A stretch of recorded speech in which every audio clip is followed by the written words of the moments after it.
우리 먼저 우리 옆에 분들과 함께 서로 인사하고 축복하도록 하겠습니다. 빛이 있으라. 빛이 있으라. 예수님의 복음의 빛, 생명의 빛으로 우리 안에 있는 모든 사망은 떠나고 예수님의 생명이 가득 채워지시기를 간절히 축원합니다. 요즘 시온이가 군대를 입대해가지고 가끔씩 카톡도 하고 전화 통화도 하는데 항상 하는 말이 힘들다, 집에 가고 싶다, 그런 말을 자주 합니다. 그래서 나 때는 말이야 그렇게 한마디 해주고 싶지만 그렇게 말하면 꼰대가 되는 것 같아서 그렇게 하지 못하고, 힘들어도 하나님께서 함께 하시니, 주님께서 함께 하시니 주님 의지하고 힘내자, 아빠가 기도할게, 이렇게 격려하고 있습니다. 저도 군복무를 했던 적이 있었죠. 저는 공군에서 군복무를 했습니다. 제가 공군에서 군복무했다 하면 어떤 분들은 전투기를 타봤냐 그렇게 질문하시는 분들이 계세요. 네, 전투기를 타봤습니다. 여러 번 타봤습니다. 그런데 전투기가 움직이는 않는 것이 참 이것이 문제죠. 네, 제 특기가 통신 특기여가지고 매일 아침에 비행하기 전에 그 전투기와 간제탑 서로 통신이 정말 중요하잖아요. 그래서 매일 아침에 하사관하고 저하고 둘이 같이 가가지고 통신 점검을 합니다. 그렇게 가다가도 어떨 때는 하사관이 못 올 때는 제가 직접 올라가서 간제탑하고 직접 통신 점검을 할 때 그때 전투기 조종석에 앉아본 적이 있었습니다. 이렇게 전투기가 비행하려면 통신 점검을 해야 되고, 또 기체에 문제가 없는지 기체 결함에 대한 그 정비를 수시로 합니다. 이렇게 매일같이 그렇게 하는데, 봐보면 1년에 한두 번씩은 그래도 전투기가 추락하는 그런 소식을 듣게 되죠. 참 안타까운 그런 소식입니다. 물론 기체가 노후돼가지고 기체의 결함으로 추락하는 경우도 있지만, 정말로 심각한 것은 기체에는 아무런 결함이 없음에도 불구하고 추락하는 경우가 발생한다는 거예요. 전투기 추락 사고 중 상당 부분이 비행 착각이라는 착시 현상으로 발생하기 때문입니다. 전투 훈련을 하다 보면 어떻습니까? 일반 그 여행기, 항공기는 그 항공 고도를 유지하면서 쭉 반드시 가지만, 전투기는 전투 훈련을 하다 보면 수직으로 급상승해야 될 때도 있고 거꾸로 뒤집어서 이렇게 비행을 해야 하는 그런 경우도 발생하죠. 그렇게 비행을 하다 보면 바다 위를 비행하면서 착각을 한다는 거예요. 바다를 하늘로 착각을 해버린다는 거예요. 그래서 거꾸로 날아가 버리는 그런 경우가 발생하는 거죠. 그 고중력 상태에서 비행기의 수평 자세를 착각해 버리는 바람에 바다를 하늘로 생각하여서 추락해 버린다는 거예요. 그래서 전투기 조종사들을 훈련시킬 때에 오로지 조종석 앞에 있는 그 계기판만을 집중해서 그렇게 보고 조종할 수 있도록 전투기 앞의 창, 옆의 창을 다 이렇게 커튼으로 가려버리고 그렇게 훈련을 하기도 한다고 그렇습니다. 전적으로 계기판만 바라보면서 그 계기판만을 신뢰하면서 집중하는 훈련을 해야 실제 전투 상황에서 어처구니 없는 추락을 당하지 않는다는 거죠. 조종석에 그 계기판을 신뢰하고 자신의 느낌, 자신의 감각, 자신의 경험을 절대 믿지 않는 훈련이 그렇게 필요하다는 것입니다.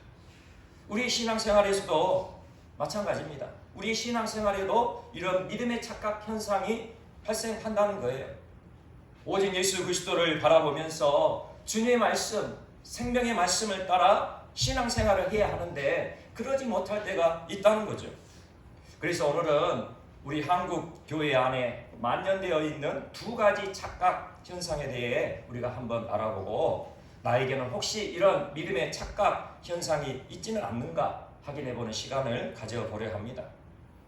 신앙의 착각 현상, 이것도 너무나도 심각한 것입니다. 신앙의 착각 현상이 일어나면 우리의 영혼을 사망의 길로 추락시키는 중요한 요인이 될 수 있기에 우리는 더욱 이 시간 집중하여서 내 자신의 신앙의 수평 자세를 다시 회복해야 할 것입니다. 저는 오늘 이 말씀을 전하면서 한 가지 비유를 통해 우리의 신앙을 점검해 보고자 합니다. 우리는 구원받고 천국에 들어가는 것을 어떻게 비유하냐면 구원 열차를 타고 천국에 들어간다, 그렇게 말합니다. 이것은 무엇 때문입니까? 우리 어린이 찬양 있죠. 나는 구원 열차 올라타고서 하늘 날아가지요. 네, 이 찬양 다 아시죠? 나는 구원 열차 올라타고서 하늘 날아가지요. 이렇게 부르며 자란 세대는 금방 이해가 되실 거예요. 구원 열차. 그런데 이 구원 열차라는 이 복음송 어린 찬양은 수십 년 전에 작곡된 거죠. 그러니 그 당시에는 열차가 더 우리 실생활에 더 가깝게 다가왔을 거예요. 수십 년 전은 비행기 한번 타보는 거 너무나도 어려운 일이었잖아요. 비행기 한 번만 탔다면 와, 비행기 탔어? 그렇게 막 물어보고 비행기 타면 어때? 그런 시대가 수십 년 전 저희 청년 그런 시대였던 거죠. 그래서 구원 열차라고 말하면 지금 이 시대는 좀 별로 비유가 적절하지 않는 것 같아요. 좀 어색한 것 같죠. 어떻게 열차가 하늘로 올라갈 수 있냐, 그렇게 반문하는 그런 분들도 생길 수가 있기 때문이죠. 그래서 오늘은 우리 시대에 맞게 구원 열차가 아니라 구원 항공, 구원 비행기로 한번 비유하여서 오늘 말씀을 전해 보고자 합니다. 흔히 하늘에 있다고 생각하는 천국에 올라가려면 어떻습니까? 열차보다는 항공기가 더 적절하지 않겠습니까? 그렇다면 우리 한국교회 안에 있는 착각, 첫 번째는 교회에 나오기만 하면 천국 갈 수 있다는 착각입니다. 교회에 와서 예배 보고 가면 천국에 갈 수 있다, 그렇게 착각한다는 거예요. 그런데 성경에서는 무엇이라 말씀합니까? 하나님께 예배 보고 가면 천국 간다, 그렇게 말씀하시나요? 성경에서는 이렇게 분명히 말씀하세요. 물과 성령으로 거듭나지 아니하면 하나님 나라에 들어갈 수 없다. 하나님 나라가 어느 나라입니까? 천국이죠. 그러니 물과 성령으로 거듭나지 아니하면 천국에 들어갈 수 없다, 그렇게 말씀하고 있어요. 제가 국제공항에 가보니까요, 비행기를 타지 않는 그런 사람들도 공항에 참 많이 와 있더라고요. 국제공항에 와 있다고 다 비행기를 타고 여행하는 사람들이 아니더라는 거죠. 여행사 직원들도 있고요, 배웅하기 위하여 온 사람들도 있고요, 월급 받고 일하는 직원들도 있어요. 그리고 저 시골에서 국제공항이 어떻게 생겼나 한번 구경 온 사람들도 있더라고요. 그러니 우리가 교회에 와 있다고, 우리가 교회 안에 와 있다고 천국에 가는 것이라 생각해서는 안 된다는 것입니다. 교회에 와 있다고 생각하는 사람들, 교회에 와 있다고 천국에 갈 수 있다 생각하는 사람들은 하나님께 예배를 드리는 것이 아니라 예배를 보고 가는 사람들임을 기억하시기 바랍니다. 예배를 그저 구경하고 가는 거예요. 하지만 성경에서는 분명히 물과 성령으로 거듭나야 천국에 들어갈 수 있다 말씀하셨어요. 물과 성령으로 거듭난다는 것은 무엇입니까? 우리의 심령이 물로 정결하게 씻음 받고 성령으로 오신 예수님을 내 마음의 주님으로 영접하는 것, 그것을 의미하는 거예요. 이것을 다시 말씀드리면 예수님의 십자가의 보혈로 나의 모든 더러운 죄악을 씻어내므로 회개하고 예수님의 말씀대로 순종하는 삶을 살아가는 것, 바로 그것이 거듭나는 것이라는 거죠. 그러니 거듭난 사람은 하나님께 예배를 보러 오는 사람이 아니고 하나님께 진정한 예배를 드리러 온 사람임을 명심하시기 바랍니다. 한국교회 안에서 있는 두 번째 착각이 무엇이냐면요, 오늘 성경에서 말씀하신 것처럼 거듭나야 천국에 들어갈 수 있다, 그렇게 말씀하셨으니 거듭나면 무조건 천국 갈 수 있다, 그렇게 생각하는 두 번째 착각입니다. 예수님을 나를 구원하신 구세주, 나를 영원한 천국으로 이끌어 주실 주님으로 믿고 예수님을 내 마음속에 모셔드렸으니 이제는 천국행 티켓을 땄다, 그렇게 생각하는 거예요. 천국의 티켓을 땄으니까 천국에 가는 것은 너무나 당연하다, 그렇게 생각하는 거예요. 그래서 천국의 티켓을 땄으니 이제 좀 적당하게 내 마음대로 살아가도 된다, 그렇게 살아가는 거죠. 물론 국제공항에서 비행기를 탈 수 있는 사람, 비행기를 운전하는 조종사나 스튜어디스 그런 직원들 말고 비행기 티켓을 가진 사람만이 그 비행기를 탈 수 있습니다. 비행기 티켓을 사지 않으면 그 누구도 비행기를 탈 수 없어요. 그런데 비행기 티켓을 가지고 있다고 해서 모두가 다 그 목적지에 도착하는 것은 아니라는 거죠. 왜입니까? 비행기 티켓을 샀더라도 자신이 가고자 하는 목적지를 향하는 그 항공기를 타야 우리는 그 목적지에 갈 수 있다는 거예요. 천국행 티켓을 땄다고 다 천국으로 갈 수 있는 것이 아니라는 거죠. 다시 말씀드리면 성경에서는 분명히 사람이 거듭나지 아니하면 하나님의 나라에 들어갈 수 없다, 그렇게 말씀하셨어요.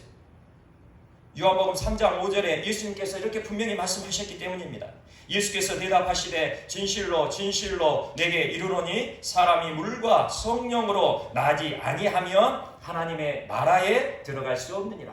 하나님 나라 곧 천국에 들어갈 수 없다. 물과 성령으로 거듭나지 않으면 어떤 사람도 천국에 들어갈 수 없어, 그렇게 예수님께서 말씀하셨어요. 그런데 이 말씀이 참으로 중요한 것이 무엇이냐면 이것을 착각해서는 안 된다는 거예요. 예수님이 지금 이 말씀을 하시는 것을 이렇게 착각해서는 안 된다는 거예요. 예수님께서 말씀하시되 물과 성령으로 거듭나면 반드시 천국에 들어간다, 그렇게 착각해서는 안 된다는 거죠. 천국에 들어갈 수 있다, 이 성경 오늘 보면 할 수 있다라는 can이라는 그 영어 단어를 사용했음을 알게 됩니다. 성경 언어인 헬라어로는 디마나이라는 그 단어를 썼어요. 디마나이, 이것은 영어의 조동사 can과 같은 그런 동사예요. 지금 영어 시간은 아니지만 우리 옛날 기록을 더듬어가면서 can의 뜻이 무엇입니까? can, 깡통입니까? 깡통. can, 할 수 있다. 그러니 예수님께서는 거듭나면 천국에 들어갈 수 있다는 거예요. 할 수 있다는 거예요. 천국에 들어갈 능력과 수단과 지적 상태와 좋은 환경을 주셨다는 거예요. 결코 예수님은 천국에 들어간다, must, 그렇게 말씀하지 않았어요. 반드시 들어간다, 거듭나면 내가 반드시 들어간다, 그렇게 말씀하지 않으셨어요. 들어갈 수 있느니라. 그러므로 우리가 물과 성령으로 거듭날 때에 반드시 천국에 들어가는 것이 아니라 천국에 들어갈 능력을 받았음을 명심하시기 바랍니다. 거듭나지 않으면 천국에 들어갈 능력을 받지 못하는 거예요. 그냥 아예 천국으로 향하는 발걸음을 한 걸음도 내딛지 못한다는 거죠. 그러나 우리가 거듭나게 되면 이제는 천국으로 나아갈 수 있는 능력을 받고 천국을 바라보면서, 하나님을 바라보면서, 하나님 나라를 바라보면서 천국을 향해 한 걸음 한 걸음 내디딜 수 있게 된다는 거죠. 그런데 우리 한국교회 안에 있는 수많은 그리스도인들은 예수님이 하신 이 말씀을 착각해요. 물과 성령으로 거듭나면 반드시 천국에 들어간다, 그렇게 오해하고 있다는 거죠. 그리고 심지어 목회자들도 그렇게 설교합니다. 최근에 어떤 동영상을 봤어요. 일반 예수님 시대의 풍습이나 어떤 문화나 그런 것들을 이렇게 설명하는 그런 동영상이어서 좀 이렇게 제가 관심 있게 이렇게 동영상을 봤는데 그 동영상 가운데 그 목사님이 이런 말씀을 하는 거예요. 아마 어떤 교회다라고 들으시면 다 알만한 서울의 아주 큰 대형 교회의 협동 목사님이세요. 그리고 그 교단의 신학교도 졸업하신 목사님이시죠. 그런데 이렇게 설교하는 것을 듣고 정말 깜짝 놀랐습니다.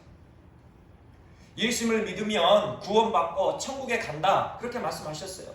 이것에 우리가 다른 말을 할 이유는 없죠. 진리죠. 예수님을 믿어야 우리는 구원받고 천국에 들어가죠. 이것은 진리의 말씀이에요. 그렇게 말씀하시면서 어떤 한 성도가 예수님을 믿고 구원받았는데 어떤 한 성도가 룸사롱에 다녔다는 거예요. 본인도 이것이 잘못된 행동인지를 알았대요. 그래서 하나님께 회개도 하고 이런 잘못된 일을 하지 않도록 그렇게 돌이키게 해달라고 그렇게 회개하며 기도했지만 이 죄된 습관을 끊지 못했다는 거죠. 그러던 어느 날 이 성도가 또 룸사롱에 갔답니다. 그런데 그 룸사롱에서 술을 마시다가 심장마비로 죽었다고 그래요. 그러면서 이 목사님이 말씀하시면서 하나님께서 그 성도가 그렇게 죄를 짓고 있으니까 더 이상 죄를 짓지 못하게 하시기 위하여서 심장마비로 그렇게 급사시켜서 천국에 들어가게 하셨다, 그렇게 말씀하시는 거예요. 예수님을 믿고 죽으면 반드시 천국에 간다는 거예요.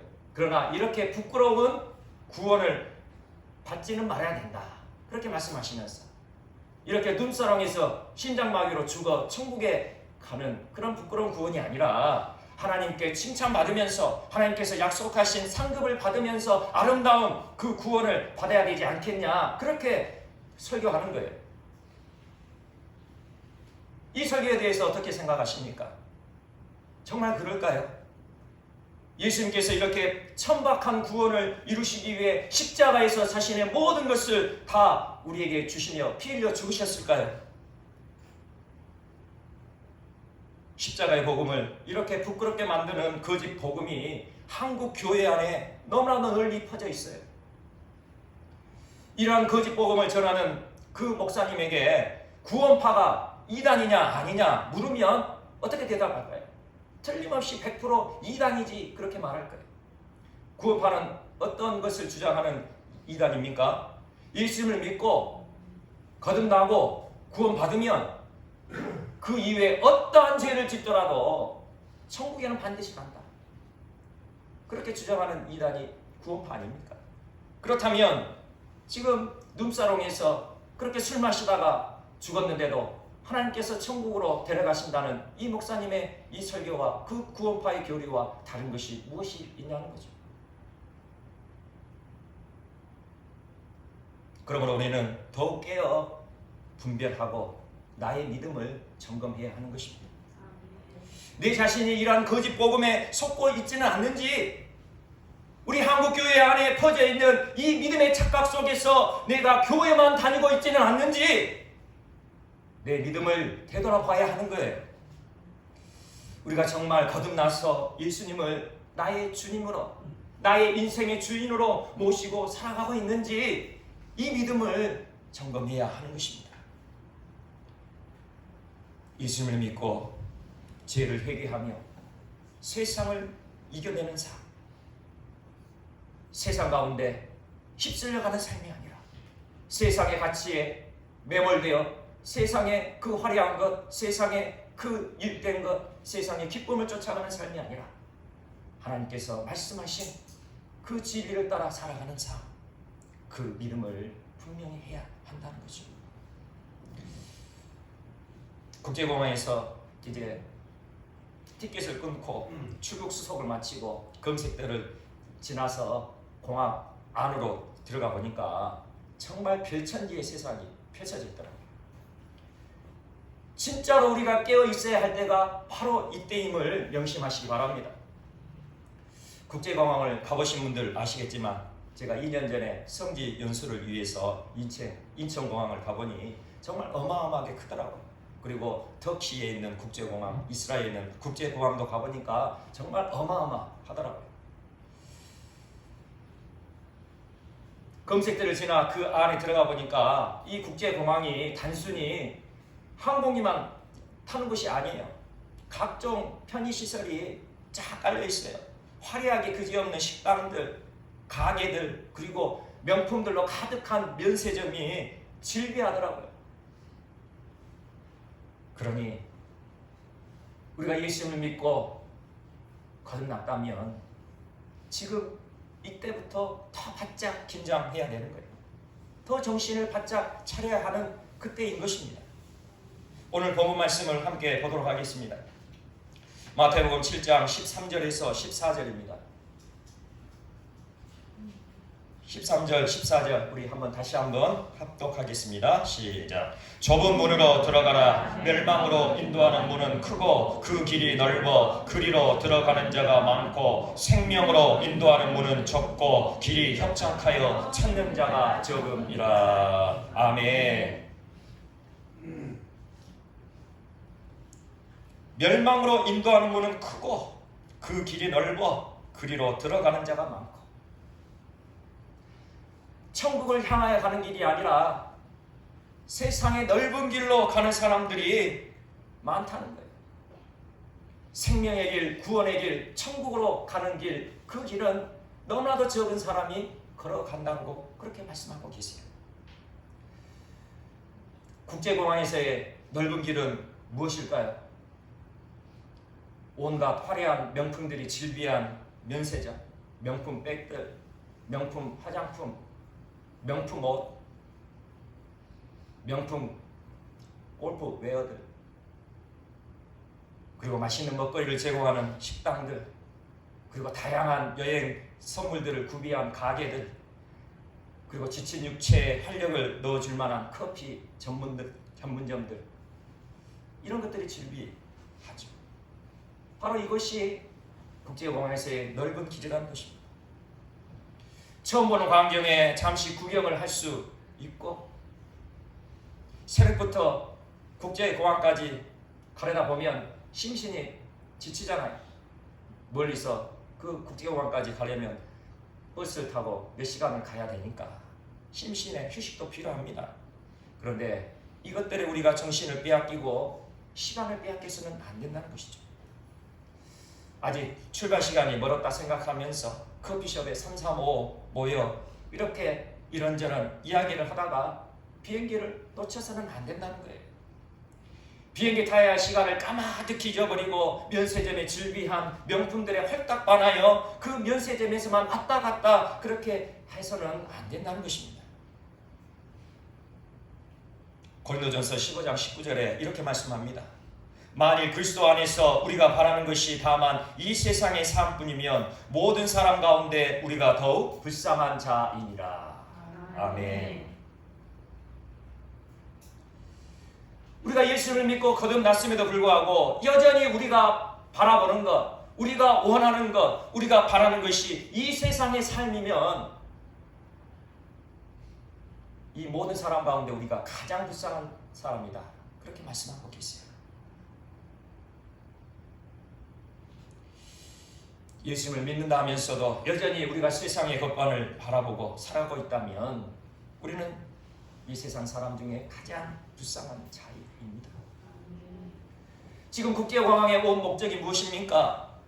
커피 마시러 온 건가요? 명품백, 명품 화장품 그거 사러 왔습니까? 그토록 원하던 성지 연수 하기 위해 온 것 아닙니까? 그러면 아무리 심신이 피곤해도, 아무리 명품들이 유혹의 손짓을 보내도 좁은 길로 걸어가야죠. 그 좁은 길이 무엇입니까? 목적지를 향하는 비행기를 탈 수 있는 그 게이트를 향해 걸어가야죠. 기내용 캐리어를 들고 내가 가야 할 그 목적지를 향하여 출발할 그 비행기를 탈 그 게이트로 걸어가야만 하는 것입니다. 해당 게이트까지 가려면 그것도 쉽지는 않더라고요. 얼마나 거리가 먼지 정확히는 모르겠지만 한 1km 이상은 되는 것 같아요. 제 느낌으로. 얼마나 거리가 멀든지 또 계단을 오르락 내리락 해야 되고 또 작은 캐리어 기내에 싣고 가야 할 그 캐리어도 들고 끌고 가야 하니까 불편하기가 그지없어요. 그런데 감사한 것은 그 게이트로 향하는 그 길에, 그 평평한 길에 계단에서 우리가 봐야 할 에스컬레이터가 깔려 있는 거예요. 그 길에, 평평한 길에. 보셨죠? 길에 깔려 있는 에스컬레이터. 계단 에스컬레이터가 아니라 평평한 길의 에스컬레이터. 그것이 그 게이트로 향하는 길에 쭉 깔려 있는 거예요. 얼마나 감사하든지. 그렇습니다. 우리는 구원받은 하나님의 자녀로서 날마다 좁은 길인 십자가의 길을 걸어가야만 합니다. 예수님을 인격적으로 만나고 거듭났을지라도 아직은 우리가 천국에 도달하지 못했어요. 아까 말씀드린 것처럼 우리는 천국에 걸어갈 수 있는 능력을 받았을 뿐이에요. 천국으로 향하여 한 걸음 한 걸음 걸어갈 수 있는 능력을 우리가 받은 거죠. 천국을 향해 걸어가야 되는 거예요. 혹이라도 아직 천국행 티켓을 아직 사지 못하신 분이 계시다면, 아직 물과 성령으로 거듭나지 못하신 분들이 계시다면 지금 이 시간 말씀을 듣고 함께 기도할 때에 천국행 티켓을 사실 수 있는 귀한 시간이 되시기를 간절히 축원합니다. 정말 우리가 함께 기도할 때 간절히 기도해 보세요. 예수님이 어떤 분이신지를 제가 알지 못하지만 예수님이 온 천지 만물을 창조하신 하나님이시고 그 하나님이 온 우주 만물을 다스리시고 그 하나님이 나를 지으신 분이시니 그 하나님이 나의 인생을 이끌어 가실 분이시니 제가 하나님을 만나기로 합니다. 예수님을 알기로 합니다. 예수님을 만나고 내가 하나님의 자녀가 되어서 하나님께서 인도하시는 그 생명의 길로 나아가고 싶습니다. 예수님 만나주세요.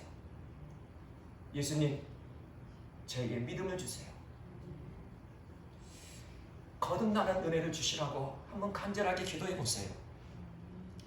예수님이 나의 주님이시고 예수님이 나의 구주시고 예수님이 나의 인생의 주인이심을 믿을 수 있는 은혜를 주시라고 한번 간절히 기도해 보세요. 예수님이 나의 추악한 죄를 대신 감당하셔서 십자가에 피 흘려 죽으신 그 사랑, 그 놀라운 사랑, 나를 천국으로 이끌어 가시기 위하여 자신의 모든 것을 주신 그 예수 그리스도의 그 십자가의 사랑을 내 마음속에 부어주시라고 한번 간절히 기도하시기를 바랍니다. 그리고 예수님을 만나고 예수님을 마음 안에 영접하신 하나님의 자녀가 되신 분들은 이제 십자가를 붙들고 천국의 길, 구원의 길로 날마다 나아가시기를 간절히 소망합니다. 우리가 생명의 길로 나아가야 됩니다. 우리가 구원의 길로 나아가야 돼요. 그런데 생명으로 인도하는 그 십자가의 길은 너무나 좁고 너무나 협착하다. 그래서 찾는 사람이 너무나도 적은 길이다. 그렇게 말씀하셨어요. 그래서 십자가의 길은 외로운 길이에요. 그래서 십자가의 길은 고독한 길이에요. 십자가를 붙들고 걸어가는 길에 때로는 계단을 오르락 내리락 하듯 고난과 시험으로 힘들 때가 온다는 거죠. 그리고 날마다 내 안에 있는 죄악을 회개하고 끊어내는 그 시간들이 너무나도 고통스럽고 버거울 때가 있어요. 나에게 기쁨을 주고 나에게 만족을 주고 나에게 유익을 주는 그 죄를 끊어내는 것이 얼마나 고통스러운지요. 그러나 우리가 넘어지고 쓰러지더라도 세상 가운데 그 십자가의 길, 구원의 길을 걷다가 우리가 쓰러지고 넘어지더라도 다시 일어서시기를 소망합니다. 성령으로 오신 예수님이 나의 손을 꼭 붙들고 계시기 때문에 넘어지고 쓰러지더라도 다시 일어나 십자가의 길을 걸어가시기를 소망합니다. 다시 죄를 버리고 다시 죄를 끊어내고 다시 십자가의 길을 걸어갈 수 있는 우리 모두가 되셔서 천국의 길로, 생명의 길로 날마다 한 걸음씩 나아갈 수 있기를 간절히 축원합니다. 우리가 예수님을 믿고 구원받고 천국에 갈 수 있는 것입니다.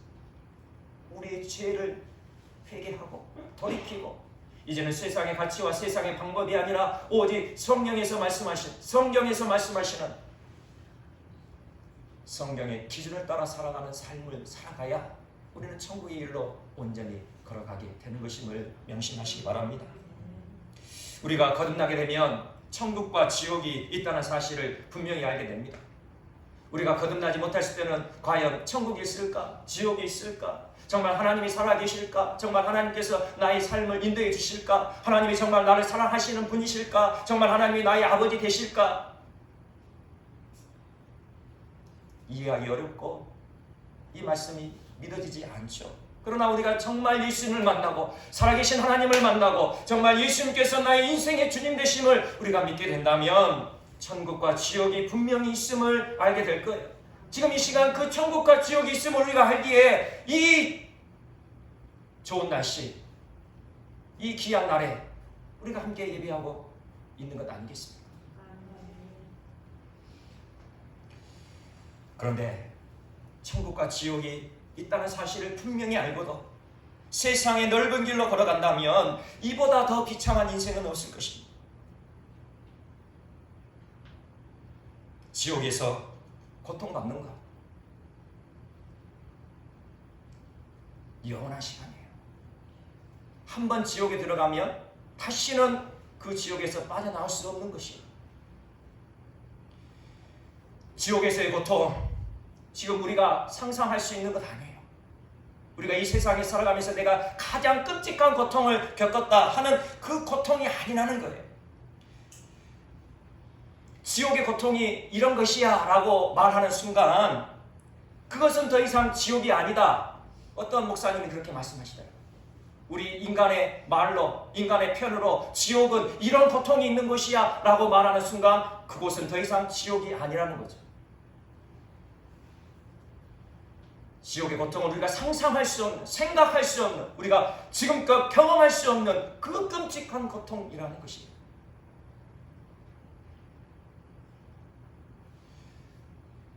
그와 반대로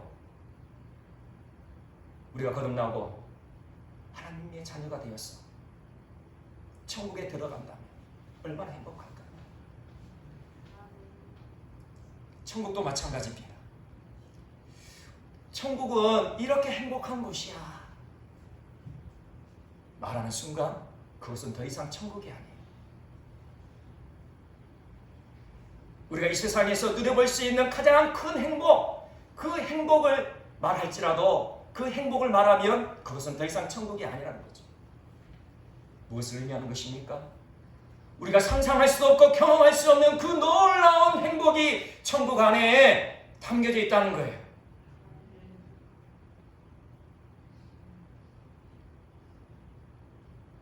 우리가 단 한 번도 경험할 수 없었다. 그 놀라운 그 행복, 우리가 생각할 수 있는 수천 배, 수만 배, 수십만 배, 수억 배 이상의 그 행복이 담겨 있는 것, 바로 그것이 천국이라는 것입니다. 그러니 그 영원한 행복과 순간의 기쁨을 맞바꿔서는 안 되겠죠. 우리 인생 길어야 100년입니다. 100세 시대라 해도 100세까지 사시는 분 별로 못 봤습니다. 길어봐야 100년이에요. 이 100년도 안 되는 이 인생의 만족과 기쁨을 위해 넓은 길로 들어가는 어리석은 삶을 살아가서는 안 될 것입니다. 십자가의 길, 구원의 길이 비록 좁고 협착한 길일지라도 우리에게 생명을 주는 길이에요. 영원한 생명을 주는 길이에요. 영원히 예수님과 함께 행복하게 살아가는 것, 바로 그것이 천국이라는 거죠.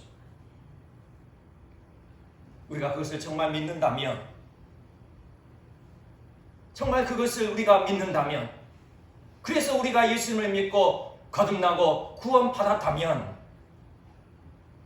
비록 좁고 협착한 십자가의 길이라도 이 길이 힘들고 어렵고 외롭고 고독한 길일지라도 그 길이 구원의 길이기에 걸어갈 수 있음을 명심하시기 바랍니다. 왜냐하면 십자가의 길, 구원의 길, 생명의 길은 나 혼자 걷는 길이 아니기 때문에 외롭고 힘든 길이라 할지라도 결코 나 혼자 걷는 길이 아니에요. 예수님이 나와 함께 하고 계시는 그 길이에요. 예수님이 나와 동행하고 계시는 그 길이 바로 십자가의 길이고 구원의 길이에요. 어떤 성도가 꿈을 꿨습니다. 그래서 예수님을 만났대요. 예수님, 제가 인생길을 살아가면서 정말 힘든 그런 삶을 살아왔어요. 다른 사람들이 경험하지 못한 그 끔찍한 고통과 고난 속에 살아왔어요. 그때 예수님은 어디에 계셨나요? 그렇게 물으니 예수님께서 그 성도가 걸어왔던 그 길을 환상처럼 보여주시다는 거죠. 바다에 그 백사장 길에서 그 성도와 예수님이 함께 걸어가는 그 발자국들이 보입니다. 두 사람이 걸어가는 발자국이 콕콕콕 찍혀 있어요. 그런데 어느 순간 그 발자국이 한 사람의 발자국만 보이더라는 거예요. 그런데 그것을 생각해 보니까 그 성도가 가장 힘들고 어렵고 고통스럽게 그렇게 생활하던 그때에 그 모래사장의 발자국이 한 사람 발자국만 찍혀 있더라는 거예요. 그래서 또다시 예수님께 항변하듯이 그렇게 물었어요. 예수님, 저 때가 내가 가장 힘들고 어렵고 정말 눈물로 밤을 새웠던 그날이었는데 왜 그때는 발자국이 한 사람 발자국밖에 없어요? 왜 저만 걸었나요? 예수님, 그때 어디 가셨어요? 그때 예수님이 인자한 미소로 이렇게 말씀하셨어요. 그때 내가 너를 안고 걸어갔지.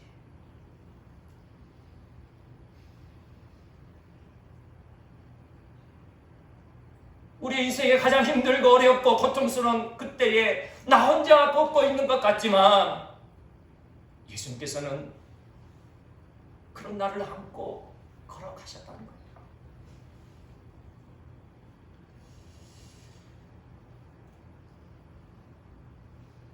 우리의 목적지를 향해 출발하는 그 비행기를 타기 위해서 게이트로 향하는 길, 평평한 에스컬레이터가 쫙 깔려 있는 것처럼 우리가 예수님과 동행하는 길이 바로 그런 길임을 명심하시기 바랍니다. 십자가 길이 비록 좁고 협착할지라도, 어렵고 힘든 길일지라도, 외롭고 고독한 길일지라도 십자가 길, 구원의 길을 걷는 그 사람을 예수님께서 에스컬레이터로 그렇게 이끌고 가신다는 거예요. 예수님과 동행하는 삶이 바로 이런 삶입니다. 어렵고 힘든 순간에 예수님께서 우리의 손을 꼭 붙잡고 에스컬레이터로 우리를 이끌듯이 그렇게 이끌어 가신다는 거예요. 그러니 우리는 어떻게 해야 됩니까? 예수님과 그저 연합하여 예수님과 함께 하기만 하면 되는 거죠. 그 에스컬레이터 위에 내 발을 옮겨 놓기만 하면 되는 거예요. 그러면 에스컬레이터는 저절로 앞으로 가는 거예요. 예수님, 저의 인생을 맡겨드립니다. 예수님, 저의 삶을 맡겨드려요. 예수님이 내 안에, 내가 예수님 안에 거하기를 원해요. 그렇게 예수님과 동행하는 삶, 그 사람이 천국의 길, 구원의 길로 나가는 사람이요. 그러면 어느덧 게이트를 통과하여 천국으로 힘차게 이륙하는 구원 항공기에 우리가 올라타 있는 것을 보게 될 것입니다. 우리 함께 찬양하고 기도하겠습니다.